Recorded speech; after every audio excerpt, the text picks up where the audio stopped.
ಬಂಧುಗಳೇ, ನನಗೆ ಇನ್ಕಮ್ ಎಷ್ಟಾಯ್ತು ಅಂತಂದೇಳಿ ಇವತ್ತು ನಿಮ್ಮೆಲ್ಲರ ಮುಂದೆ ಹೇಳ್ತೀನಿ ನೋಡ್ರಿ. ನಮ್ಮ 100 ಕುರಿ ಅದಾವ್ರಿ. 100 ಕುರಿಗೆ ಎಂತಿಲ್ಲ ಅಂದ್ರ ಒಂದ್ ವರ್ಷಕ್ಕೆ 50 ಮರಿ ಹುಡ್ತಾವ್ರಿ. 50 ಮರಿಗೆ ಒಂದು ಮರಿಗೆ 7,000 ರೂಪಾಯಿ ತಗೊಂಡ್ಕಂದ್ರ 50 ಮರಿಗೆ 3,50,000 ರೂಪಾಯಿ ಆಯ್ತ್ರಿ. 3,50,000 ರೂಪಾಯಿ ಒಂದು ತಿಂಗಳಿಗೆ ಎಷ್ಟಾತಪ್ಪ ಅಂತಂದ್ರೆ 29,166 ರೂಪಾಯಿ ಒಂದ್ ತಿಂಗಳಿಗೆ ಆಯ್ತು. ನನ್ನ ಸ್ಯಾಲ್ರಿ ಒಂದು ತಿಂಗಳಿಗೆ 29,166 ರೂಪಾಯಿ. ನೋಡ್ರಿ, ಎಷ್ಟೋ ಜನ ಹೇಳ್ತಾರ ನಮಗೆ ಅಷ್ಟಕ್ಕೊಂದು ಇನ್ಕಮ್ ಇಲ್ಲ, ಏನು ಕುರಿ ಕಾಯೋರಿಗೆ 29,000 ಅಂದ್ರೆ ಬೇಕಾದಷ್ಟು ಇನ್ಕಮ್ ಐತಲ್ಲ ಅಂತೇಳಿ ಬಹಳಷ್ಟು ಜನ ಅನ್ಬೋದು.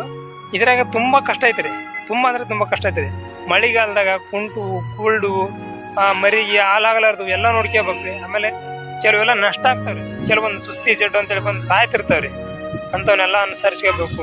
ಆಮೇಲೆ ಟೈಮ್ ಸರಿಗೆ ನೀರಿಲ್ಲ, ಟೈಮ್ ಸರಿಗೆ ಊಟ ಇಲ್ಲ, ಟೈಮ್ ಸರಿಗೆ ನಿದ್ದೆ ಇಲ್ಲ, ತುಂಬಾ ಕಷ್ಟ ಐತ್ರಿ. ನಾವು ಎಲ್ಲಾ ಕಷ್ಟಗಳನ್ನ ಸಹಿಸ್ಕೊಂಡು ಬರ್ತೀವಿ ಅಂದ್ರೆ ಮಾತ್ರ ಈ ಉದ್ಯೋಗ ನಿಂದಿರ್ಬೇಕು. ನೋಡ್ರಿ, 10ನೇ ಕ್ಲಾಸ್ ಸಾಲಿ ಕಲ್ತ್ಬಿಟ್ರಿ ಯಾವ್ದಾರ ಒಂದು ಉದ್ಯೋಗ ಮಾಡ್ಬೋದಪ್ಪ.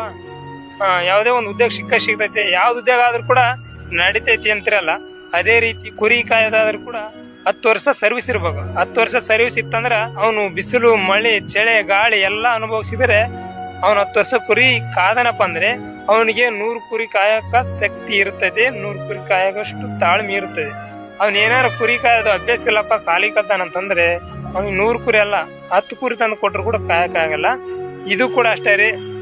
ಯಾವುದೇ ಒಂದು ಕೆಲಸ ಅಲ್ಲಕ್ಕ ಟ್ರೈನಿಂಗ್ ಇರ್ಬೇಕು. ಟ್ರೈನಿಂಗ್ ಇತ್ತಂದ್ರೆ ಕೆಲಸ ಸಕ್ಸಸ್ ಆಗುತ್ತೆ.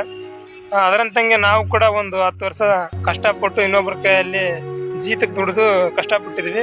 ಹಾಗಾಗಿ ಆ ಟ್ರೈನಿಂಗ್ ಒಂದು ನಾವು ಅವ್ರ ಜೊತೆ ಸಂಬಳ ಅವ್ರು ಕೊಟ್ಟವ್ರು ಬಿಡ್ತಾರೋ ಗೊತ್ತಿಲ್ಲ, ಅಲ್ಲಿ ಒಂದು ದೊಡ್ಡ ಪಾಠ ಕಲ್ಕೊಂಬಂದಿವಿ ನಾವು. ಕಷ್ಟ ಅನ್ನೋದು ಏನು ಅಂತೇಳಿ ಕಲ್ತು ಅನುಭವ ಅನ್ನೋದೇನಂತೇಳಿ ಅನುಭವಿಸಿ ಬಂದೇ ಇಲ್ಲ. ಹಾಗಾಗಿ ನಮ್ಗೆ ಇವತ್ತು ಏನು ಕಷ್ಟ ಅನಿಸ್ತಾ ಇಲ್ಲ.